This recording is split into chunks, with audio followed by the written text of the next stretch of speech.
Hello, good evening, and welcome to the TNT Show. I'm John Drummond, and I'm your host for the next 60 minutes. And as usual, we can always guarantee you a really good guest, and tonight is no exception. Don't tune off. This is going to be terribly good tonight. And let me also stress, as I invariably do at the beginning of the show, at the top of the show, that this has been a great day for British democracy. I want to bring to your attention the following sums of money. Keir Starmer, £157,500. Stella Creasy, £5,000. Yvette Cooper, £231,000, £817. Rachel Reeves, the Chancellor, £14,800. Angela Rayner, £50,000. David Lammy, £1,640. These are all sums of money given by healthcare companies to Labour MPs, now cabinet members. Oh, and I left one off. What about the Health Secretary himself, Wes Streeting? Well, it'll come as no surprise to any of you that Les tops the poll. Les got more than his boss. You remember, Keir Starmer got £157,500. Wes Streeting got £193,225 from healthcare companies. The total amount so far, as much as we know, is £668,792. Now just think of it. There's a whole bunch of pensioners who would give their right arm, I suspect, for just one of these sums of money. They would be happy to settle for what David Lammy got. He's the Foreign Secretary, by the way. Clearly, the healthcare companies don't think he can do much of a job for them because he only got £1,645. Any pensioner having to choose right, having lost the winter fuel allowance and having to choose between heating and eating, we'd be very grateful to get the £1,600 odd pounds that David Lammy got from the healthcare companies. Now, if you thought that was pretty gross, and it is, what about this? Lord Tom Watson, formerly of this parish, is now a paid advisor on the payroll of Palantir, which is the US data mining company. Okay, they're a data mining company. Probably the most valuable resource of the NHS. It's not the hospitals. It's not the staff, dare I say it, despite the great job they do. The reality is the data, your private data is the big prize in the NHS. Because with that data, right, I can sell that to insurance companies, right? And then I can sell the NHS to insurance companies.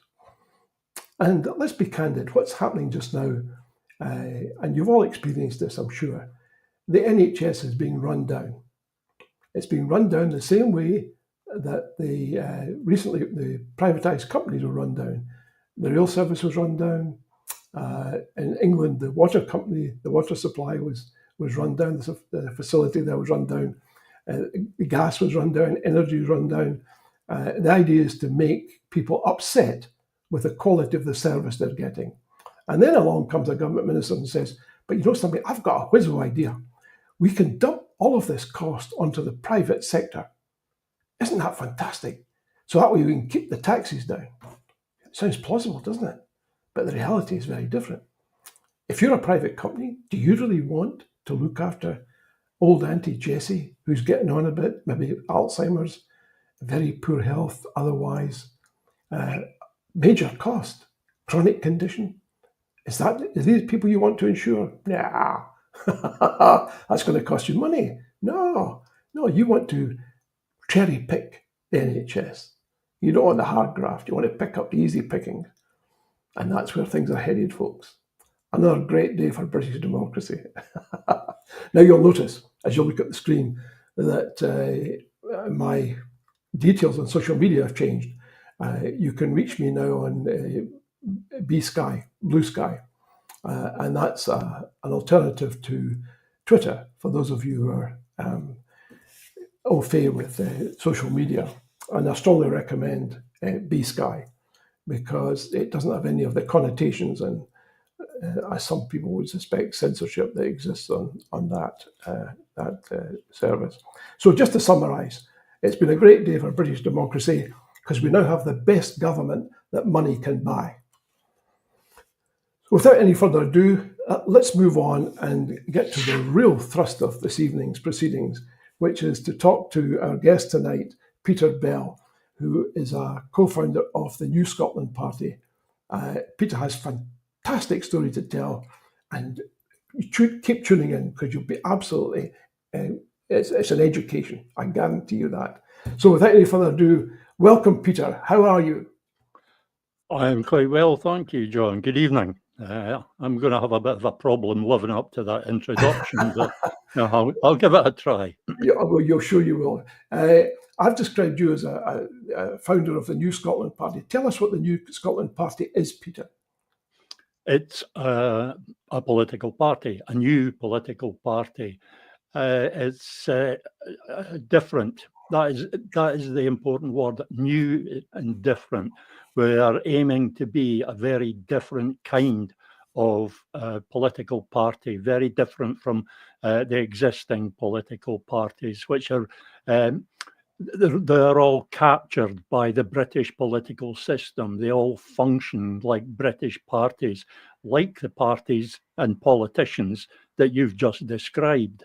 So we want to be different. We want to build a party that is totally owned, and I mean legally owned, by the members and totally controlled, and I mean managed on a day-to-day basis by the members. It's a big project, but I find myself stuck with it now. How much does that vary from the SNP? Surely it's controlled by its members, at least in theory. Those were the days, John. Those were the days. No, the leadership now totally ignores conference. Conference is supposed to be the ultimate authority in the party, the decision-making apparatus. But the leadership simply ignores it now. And over the years, 2016 to 2019, I think, there was various changes made to the constitution, which really allowed the leadership to stitch it up. So we want to be very different from that. And one of the ways, I will say, John, one of the ways in which we want to be different, and I want to be different, is I want to stop talking about other parties. I've got enough to say about our party.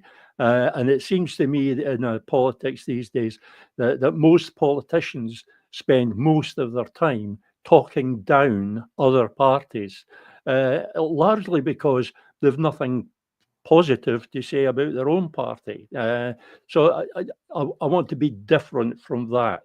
That's good. Well, Tell us the positive things about the New Scotland Party. Well, apart from the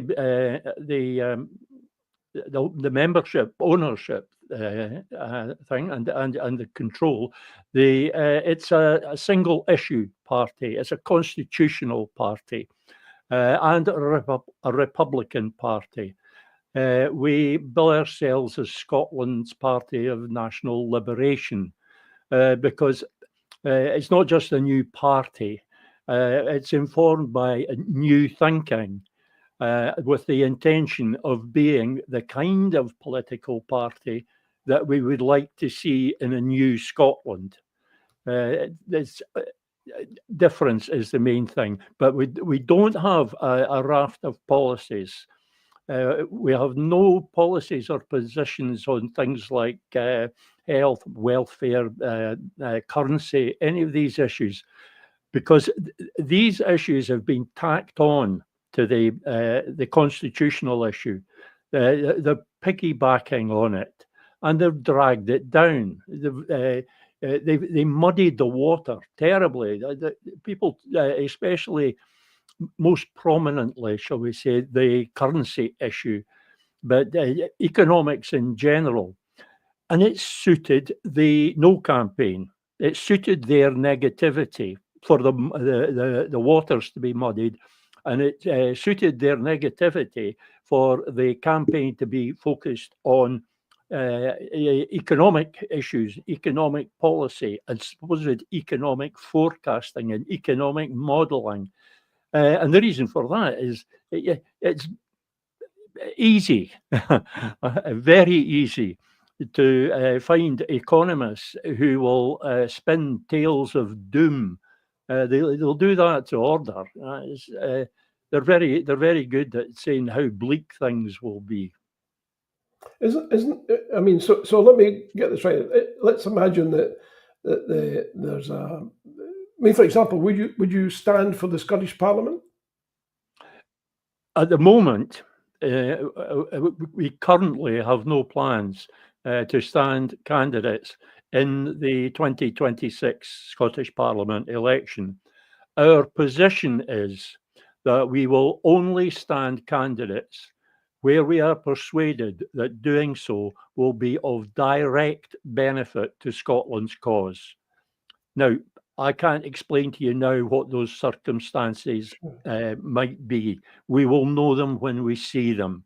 But we will be making preparations to be a political party standing candidates.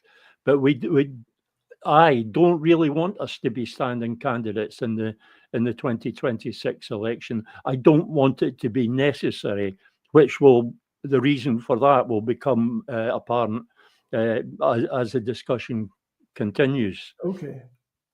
So you won't be fielding candidates except in exceptional circumstances.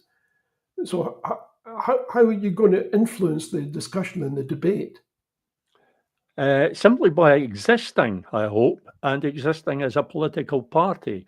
I would characterise us as being on the radical end of the independence spectrum.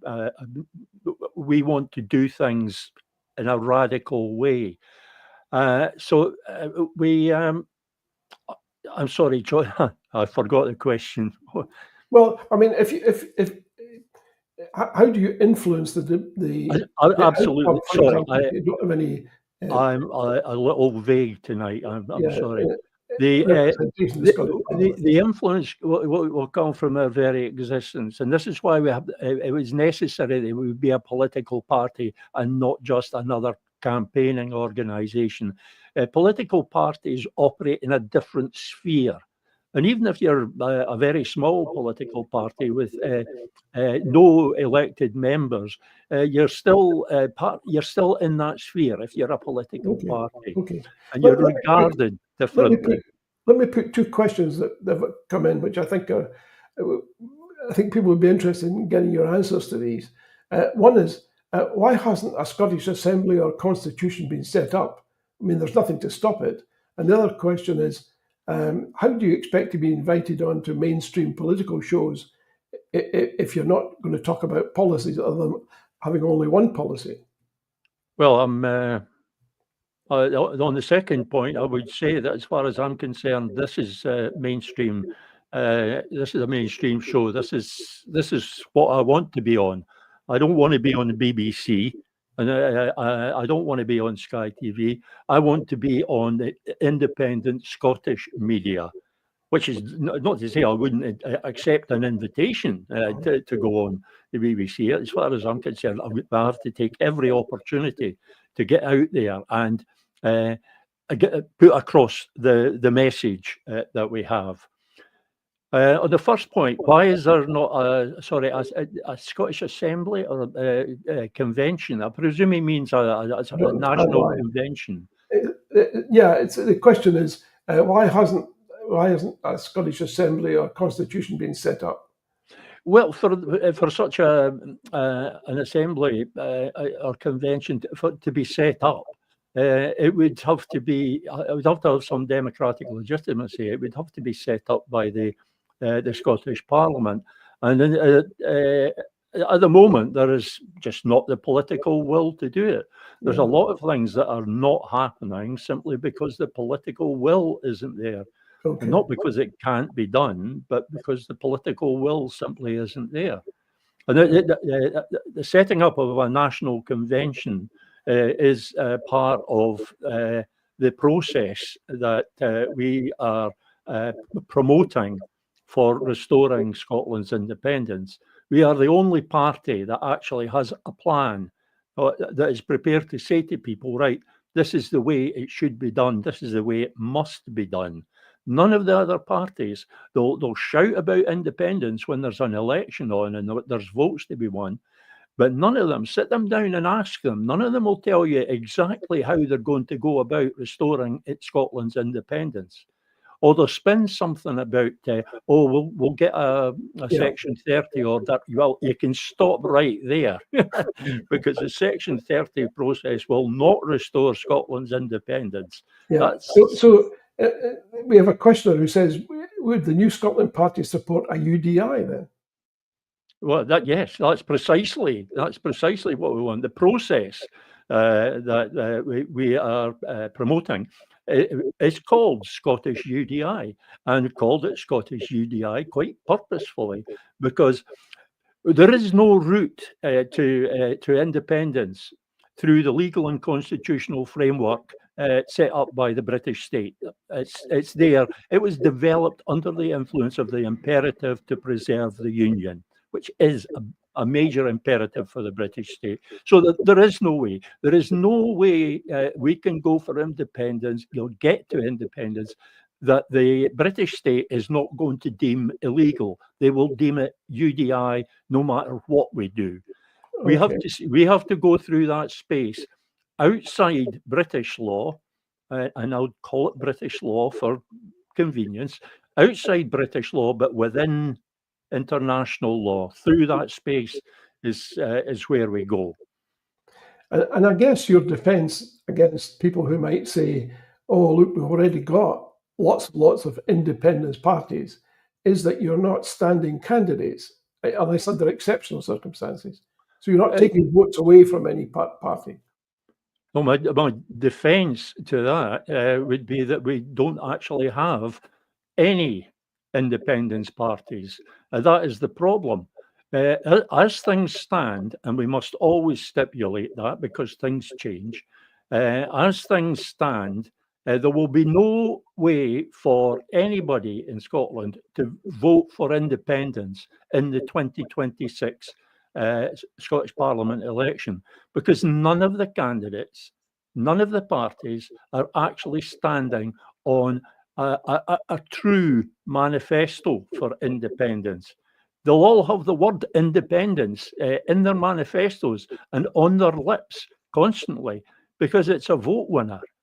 But if you look at their manifestos, there's no plan there. They don't explain how they're going to do it. How can we expect them to be serious about doing it if they don't even have a plan? Well, I think you've got a really good point there, it seems to me, Peter, because the reality is that we asked Stephen Flynn when he was on the show many months ago, look, the SNP has committed itself to setting up a constitutional assembly, i.e. a grouping of everybody who was interested in constitutional change with a view to bringing that about. And he said, yes, that's true. I said, so who's in charge of it? And when is it going to sit? And we've had nothing. We've contacted his office several times and had no response. And you would think for an independence party that would be clearly thought through. And that doesn't appear to be the case. And there's a tremendous appeal, it seems to me, as some of our questioners are saying. What about a Scottish Assembly, Civic Scotland, Salvo, politicians, the New Scotland Party, all coming together to talk about constitutional change? And the SNP, first of all, said they were committed to it, and now that commitment seems to have disappeared. Like so many SNP initiatives, it's stillborn. The only thing about it that's of any worth is the announcement. Once the announcement's done, interest is lost. And the announcement gets the headlines, the announcement gets all the press, it gets all the photo ops and the studio time. But after that, nothing. There are countless examples of that over the last 10 years. Why do you think that has happened? The lack of political will. There's two possible explanations, John. One is that they're stupid. Politicians are all stupid. So stupid that they haven't been able to work out how independence will be restored. They haven't been able to figure out what the process must be. The second option is that they're cowards, and that they have figured out what must be done, realised that it involves some serious confrontation with the British state, and they've chickened out. They just don't want to do it because their careers and their pensions might be on the line. You know, there was an interesting article in the National, I think it was the Sunday National, by Neil Asherson, who called for I can't remember what term he applied, national disobedience or some such term, not civil disobedience, but constantly on the front foot, saying this is what we want to see happen. These are the arrangements that we want to see in place, and equally. If the UK government proposes measures which are counter to the interests of the Scottish people, saying we're not going to do it. To the extent that it's within our power, we're not going to do it. That's what he was arguing for. Is that something you would support? Yes, I read Neil Asherson's article, of course, and I wrote a blog article in response to it. I was very much in agreement with him about everything. And it's interesting, John, the extent to which that kind of voice, that kind of language is becoming part of our political discourse. It's being normalized. The term UDI doesn't shock people anymore. It is actually looked at seriously. I claim a wee bit of credit for that because I started banging on about UDI about 5 years ago when I realised there was no way that we could restore our independence other than some form of UDI. The only question was, what form would that take? How would we go about it? So let's talk about that, because one of the questioners has actually asked that question. The question that Alan has asked is, what is your suggested route to independence, step by step, including evidence required in international law that the people of Scotland support independence? How would you go about that? This fascination with evidence. There must be evidence for everything. This is politics. You don't necessarily have evidence. I mean, think back to the 2014 referendum campaign, when the No campaign were demanding evidence of what the Scottish economy would be like at some unknown period in the future. It's idiocy. It is just utter idiocy. Some things that there is no evidence for, and some things you're having to just chance your arm. You're just having to go for it. But there is support in international law. As I said, the route that we must take lies outside British law, but inside international law. Wouldn't that attract reprisals from the British state, who would say, let's assuming the Scottish Parliament went along with what you've just outlined, they would say that's not appropriate, that's unconstitutional, or whatever term them, illegal, and we intend to impose some form of martial law because clearly you guys are acting way outside our understanding of how the state should be run. I don't think they would go quite as far as martial law. In fact, I doubt very much if they would go that far. But the simple answer is that if you're not prepared to meet the challenge of confrontation with the British state, then independence isn't going to happen, because there is no way the British state can give us independence. Power is not given, power is only taken. What they give us is devolution, and we know that we're at the end of the road on devolution. Okay. They're now wanting to roll it back. Let's park UDI for a moment. Let's go back to that original. Can we not, John? Because somebody asked about the process. Yeah. So I just like to make clear what the process is, or in part anyway, the important part of it. And the important part of it is legislative competence. That is the sticking point. Whatever route you're talking about, or anybody's talking about, whatever they're talking about as a route to independence, they all converge at one point, and that is the issue of legislative competence. Whichever route you go, you reach a point where the Scottish Parliament is required to do something that the British state will say is unlawful, illegal, illegitimate, whatever. They will rule it down. At that point comes the confrontation.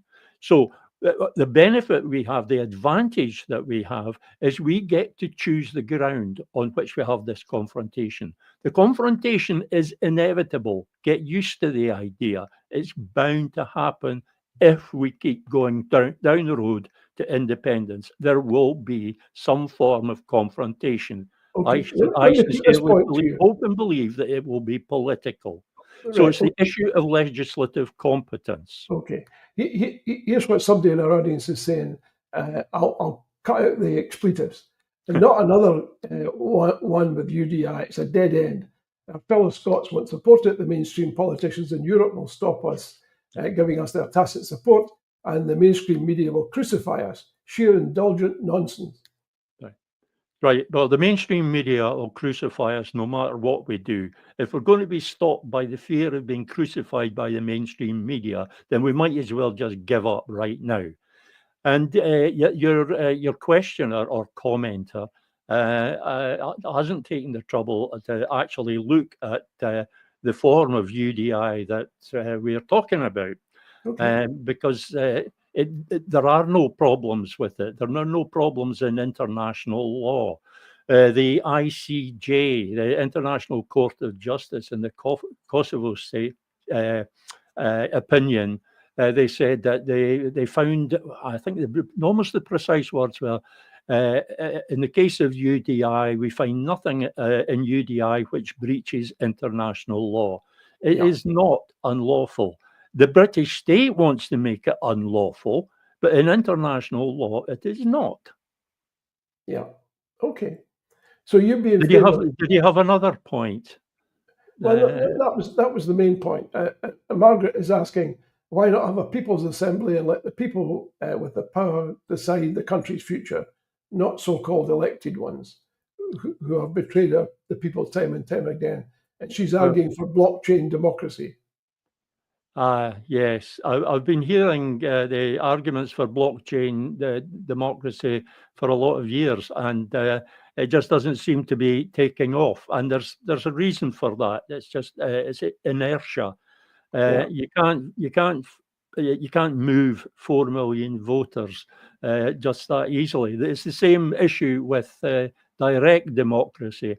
You can't just change people over. You can't just take the Swiss model of direct democracy and slap it on Scotland, and there you go. It simply doesn't work. There is this inertia. There has to be a process of change. There has to be some impetus built up for it. So let's go back to talking about the steps that you would like to take in order to get to where you need to go to. What would your initial steps be? The first step, and there's no question about it, it'll be what everybody has to do eventually, no matter what else they're doing. Eventually, they'll come to this bit, and that is where the Scottish Parliament has to acquire the legislative competence to do something, to legislate for independence, to legislate to end the union, to legislate for a confirmatory referendum. it will have to acquire the legislative competence to do that. There is only one way that the Scottish Parliament can acquire that legislative competence, and that is to take it, to assert it, and defy the British state. Okay. Defiance, not compliance. So that's the first stage. Although prior to that, what I would like to see is the 2026 election made into a de facto referendum on the powers of the Scottish Parliament. And we do that by all the pro-independence parties, the nominally pro-independence parties, adopting precisely the same manifesto for independence. And that way, it doesn't matter which one anybody votes for, it's all a vote for that manifesto. And it's a vote for the power, the Scottish Parliament, to have the powers it needs over the constitutional affairs in order to have the referendum that we require, a proper constitutional referendum, not a Section 30 referendum. So what would the main difference be between the 2014 version and the one that you have in mind? Well, the one that I have in mind is a serious referendum, a serious constitutional referendum. It is a referendum such as will be recognised by the international community as the formal exercise by the people of Scotland of our right of self-determination, which is a human right. And it is that exercise, not our right of self-determination, that's being denied. It's our access to the exercise of that right, which is being blocked, is being prevented, and it's being blocked by the Westminster government. But more to the point, it's being blocked by the Holyrood government. It's being blocked by our own politicians because they just don't want it to happen. Do you subscribe to the view that Leslie Riddoch put to us a few weeks ago that the devolution is a cage, but she said there's a whole bunch of people quite happy to live within that cage, and she's talking about the politicians, of course. Oh yeah, it's quite a comfortable, cosy wee cage. It has become that. I think it was devolution was great at first. I mean, out of it we got our Scottish Parliament, and that is, I will contend, that is the real Scottish Parliament. It is the National Parliament of Scotland, which has been usurped by the British state, and in usurping it, they have captured our politicians and our political parties. Have captured them and molded them into the British way of politics. Wasn't that, Peter, inevitable? Because as Lord Hailsham said, or somebody said, power devolved is power retained. Absolutely, yeah. It was inevitable. The problem was not devolution per se. Devolution had its good points in the early days. The problem is that it was taken too far. It went on too long. There was a point at which we should have got out of devolution. We should have said it's dead and it's now time to go on to the next stage. And I would argue that point was September 2018. I argued that before September 2018, and I still argue it now, although a lot more pointlessly now than it was then. Yeah, I mean, it does seem to me that there's a lot of merit in what you say.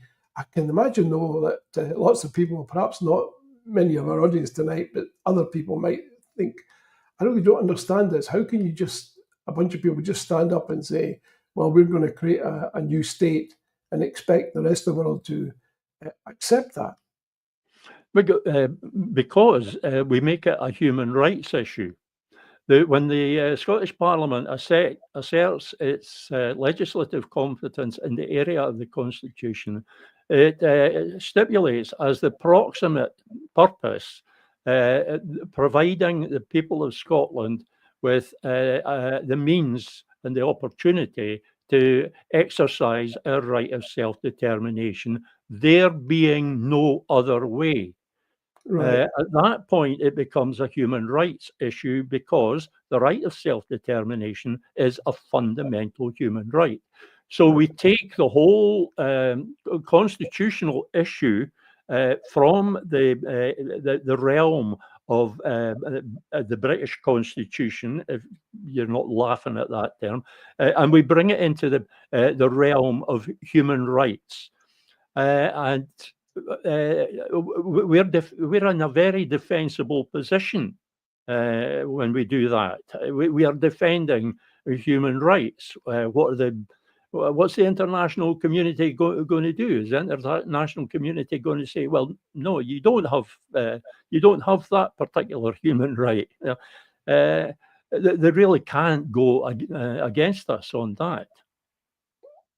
Well, there's been recent evidence, but here's a question. Stuart said, "This is great. Here's my question. How do we sell UDI to, in quotes, soft no voters, close quotes? Do we think we can bring them with us eventually in the long run, but we just have to tough it out over their initial disquiet?"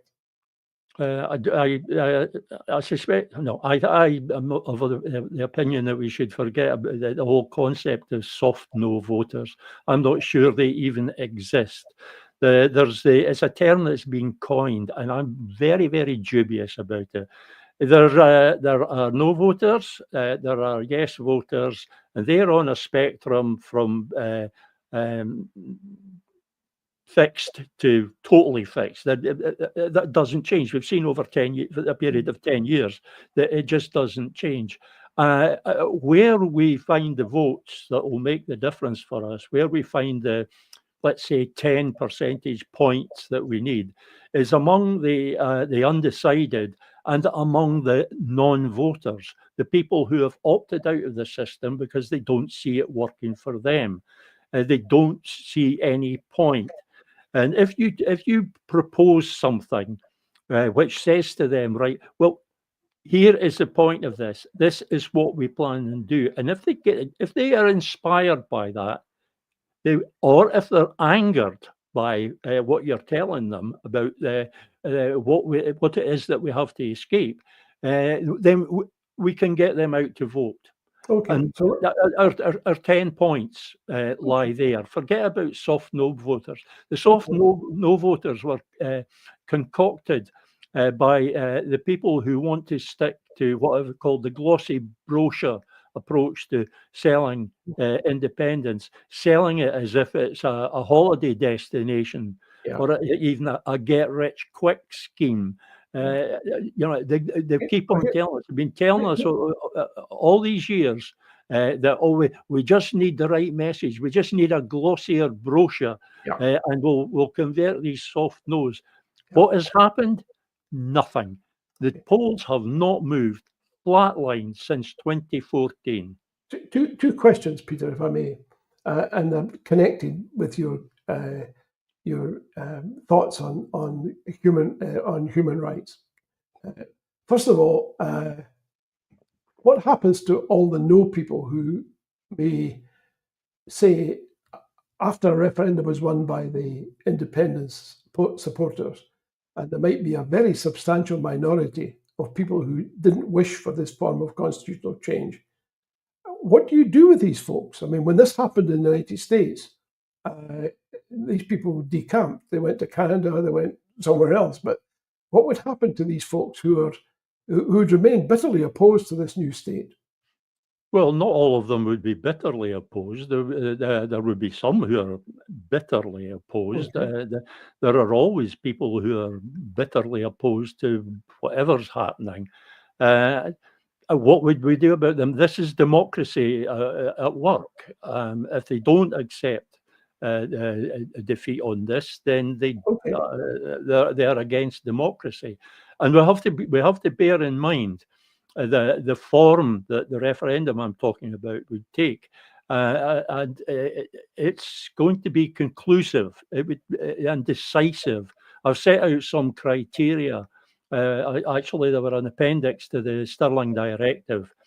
criteria, suggested criteria for a proper constitutional referendum. And I republished them today on my blog. And one of the things is that it has to be decisive. It has to be precisely the opposite of Nicola Sturgeon's famous phrase, consultative and non-self-executing. And that is the only kind of referendum that we're being offered by the nominally pro-independence parties. Yeah. It's one that just doesn't do anything. It has no legal or constitutional effect. So I'm saying a proper constitutional referendum must be determinative and self-executing. That makes a lot of sense. Here's my second question, and it's this, and it's from Neil. Neil is saying, okay, accepting your argument, human rights, very important. What happens if the Kingdom of Fife says our human rights have been violated? We don't want to be part of this new state. The Kingdom of Fife is okay. Kingdom of Shetland, Kingdom of Orkney, whatever. You know. Those are all part of the nation called Scotland, and they don't necessarily have. They would first have to prove or establish that they have a right of self-determination in terms of constitutional status. We don't have to go through that step as a nation of Scotland because that is already established. We have a right of self-determination. There is no question about that. I mean, even the British state has recognised that we have the right of self-determination. That was the value of the Edinburgh Agreement. It was an acknowledgement of our right of self-determination. Okay. And I think it was probably the first, it was the first document signed by a British Prime Minister which actually acknowledged that. It's an important document. So but there would nothing to stop, in principle, Shetland in an independent Scotland suing for separation. But Shetland is not a nation, and the Shetlanders, I love them dearly. I visited briefly, all too briefly, Orkney and Shetland, and I found it fascinatingly different. But they are not a nation or a people, and this is the language that the UN uses: nations and people, and non-self-governing territories. So I think the needs of the periphery, if we'll call it that, of Scotland need to be better addressed. I don't think there's any argument about that. But that's only going to happen post-independence. So you maintain that the status of Scotland is markedly different to the status that might be claimed by Shetland or Fife, for that matter. Well, yes. Well, it is. There isn't actually any question about that. We don't have. The difference is, John, that we don't have to claim that status. They would have to claim it, and whether that was recognised or not would be up to the UN, I suppose. But if they said we're going to have a vote because we feel that our human rights have been violated here, and that vote shows that we've got a majority, so they're just doing exactly what you just said. Yeah, but this is all speculation, and what I'm talking about is a process of taking an actual nation out of a political union and to make it independent again. We're just leaving a political union in the same way as the UK. I understand, Peter, but you said earlier that the argument was predicated upon human rights, and if you pursue that to its logical conclusion, then it means any group within Scotland, the new state, would then be qualified to make the same argument, it seems to me. They could make the argument. I'm not saying they couldn't make the argument. Whether they could win the argument is another matter. Okay. Because we're talking about self-determination here, and self-determination, like sovereignty, it operates at different levels and operates differently at different levels. It operates at the individual level, the level of the individual. It operates at the level of various groups and Okay. communities. Yeah. But the way it operates nationally for a nation doesn't have a direct parallel with the way it operates in particular areas or islands. But if the people in Shetland or the Isle of Arran or whatever, if they want to pursue that and pursue independence from Scotland, but they will not be simply leaving a political union. They're not in a political union with Scotland. They are part of Scotland. So that would be actual secession. And I don't think the international community looks kindly on that. But they're perfectly welcome to make the argument. This is a serious point, and it's also an answer to the point about what happens to no voters. They can continue to argue their case. If they want to argue that Scotland has to be or would be better off in a political union with the rest of the UK, they would be free to argue that. They would be free to argue that there should be another referendum. It would look a bit odd after all the years of saying that there must not be another referendum. But then the point is, it's a democracy. Yeah. They'd be free to argue that. They would have to fight for the opportunity to vote in exactly the same way as we've had to fight for it.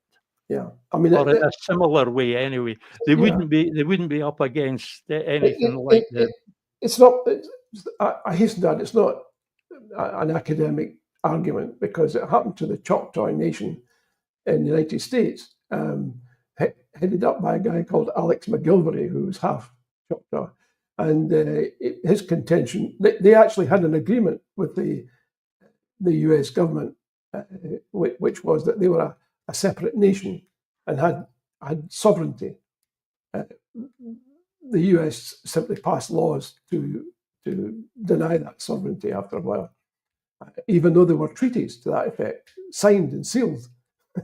They just went ahead and just ignored it anyway. There's a sort of element of realpolitik here, which I think is important at some stage to tease out, because a lot of the arguments I hear in opposition to independence, particularly in the way that you propose it, is recognition elsewhere. Because in order to be part of the international community, they have to recognize you. And not everyone is going to hasten. That's simply not true. That's simply not true. One thing that has to be stipulated right away, because there's a lot of nonsense talked about international recognitions, the same as there's a lot of nonsense talked about UDI. And it's the nonsense that people pick up from British propaganda. They don't want us. They want UDI to be unthinkable. They don't want us thinking about it. Now, why don't they want us thinking about it? Ask yourself. But it's the same with international recognition. For a start, it cannot possibly. Logic forbids that it can be a prerequisite of independence, because that would mean that the other nations were going to recognize you as a nation before you were a nation. That doesn't work. Yeah. And it's not necessary to have international recognition. There are all over the world. There are countries functioning perfectly well which don't have universal recognition. There's lots of countries that are only partially recognized, and they get along fine. They trade with other nations. They come to agreements with other nations. The international recognition thing isn't some stamp of approval. The nations aren't obliged to acquire recognition from other states. It's something that other states give. It's a formality that they go through. It's a diplomatic formality. It's not an absolute necessity. And if recognition is withheld, then that's for political reasons. Perhaps, and I'm just speculating here, perhaps it's a deal made between the British government and, say, the Spanish government, that Spain will refuse to recognise Scotland. So it's a backdoor deal. There's a quid pro quo going on there. It's not just this straightforward thing that you must have this. It really isn't. And I wouldn't worry about it anyway, because I don't see international recognition being a problem. There will be countries that refuse to recognise us. It won't make a jot of difference to our functioning as a nation. It will just be them making a gesture, a political gesture, probably in support of the British state. So, let them get on with it. Well, Over a period of time, all that wears away. Yeah, well, let me paint a scenario then. There is the referendum. The referendum is won, and the United States says, we will not recognise this country ever. What do you do?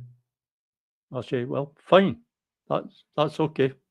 They can't say never anyway, because a future government could overrule that unless they get it written into the Constitution. No. It'll be liable to change, and they're not going to manage that. No, we have to be prepared to accept that these sort of things will happen. It's part of the process that we're going through.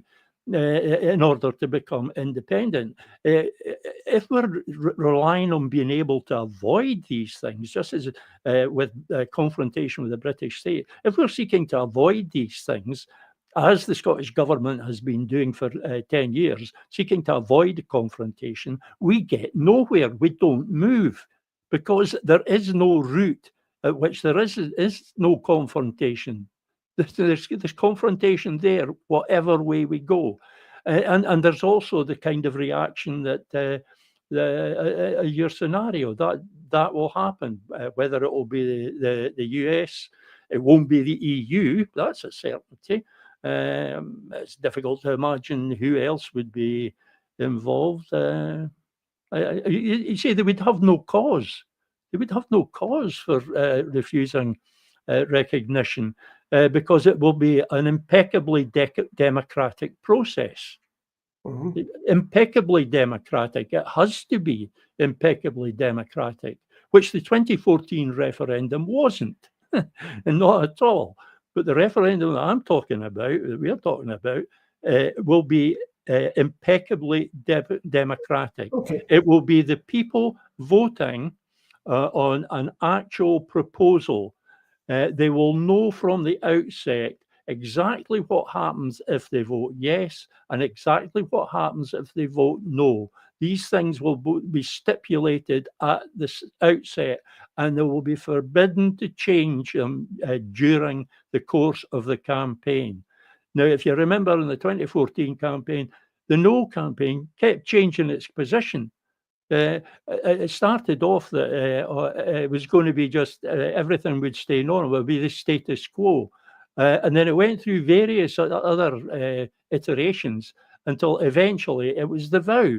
It was we were going to be this as close to independence as you can get. It's utter rubbish. Let me go back to a question then, because you've been very articulate, and you've certainly aroused the interest of our audience. There's no question about that, Peter.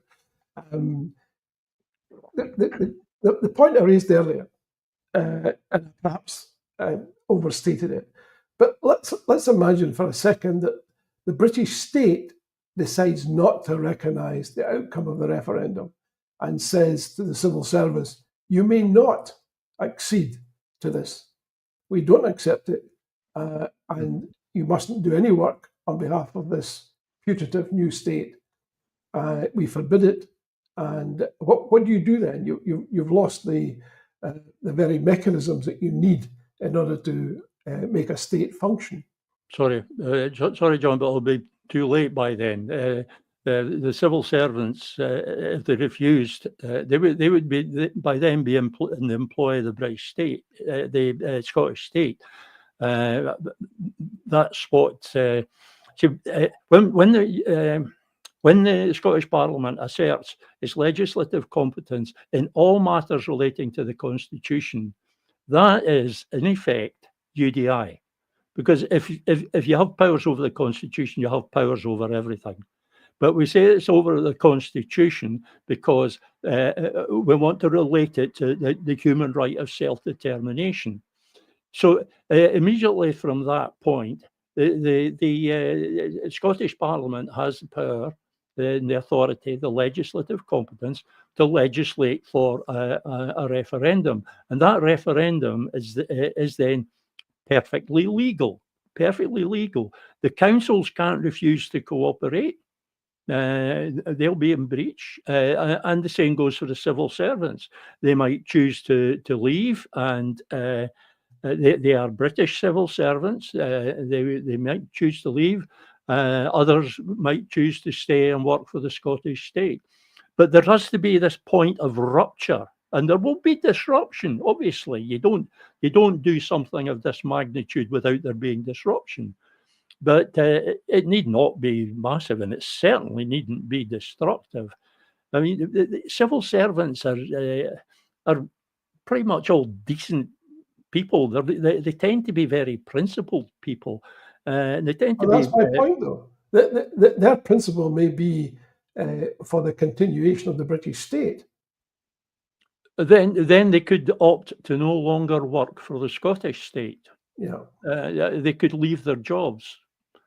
They could leave their jobs in Scotland.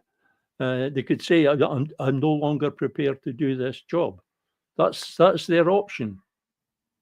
If they choose to stay, I would trust them to work with Scottish politicians, Scottish Parliament, the Scottish National Convention. I would expect the civil servants that stay in post and transfer to become Scottish civil servants. I would expect them to be loyal and principled in their conduct. Well, these are very, very good points. We've only got a couple of minutes to go, Peter. This has been great. Is there anything you would like to add by way of closing remarks before we finish up? I suppose I should mention, I mean, I feel as if there's so much that I haven't got round to. Every time I'm asking a question, I think of 6 other questions that could have been asked and 12 answers. But I should mention that our official launch will be on Saturday, the 30th of November. Yes, I know it's St Andrew's Day, and yes, I know Alex Salmond's memorial service is on the same day. Our event was actually organised before. You know, I've been accused of organising the event to clash with Alex Salmond's memorial. Yeah, like I'm that stupid. Like I would do that.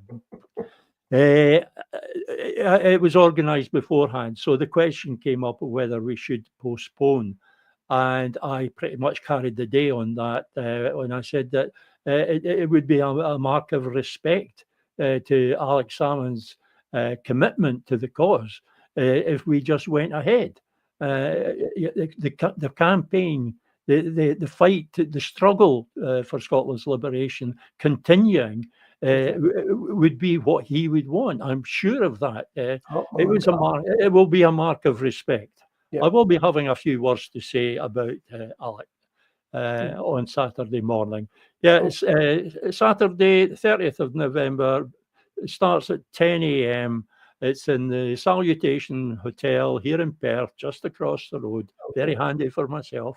There are other reasons for that. We didn't want it to be in Edinburgh or Glasgow, and Perth is quite a good location. So 10 a.m. It's 10 a.m. till 12. It's not a huge Make a affair. note in your diary, folks. Head up. There are not a lot of speakers. There'll be one person introducing me. Then I will speak for maybe 20 minutes, and then there will be a Q&A, and then the party has laid on the Salutations finest buffet brunch. Brilliant, folks.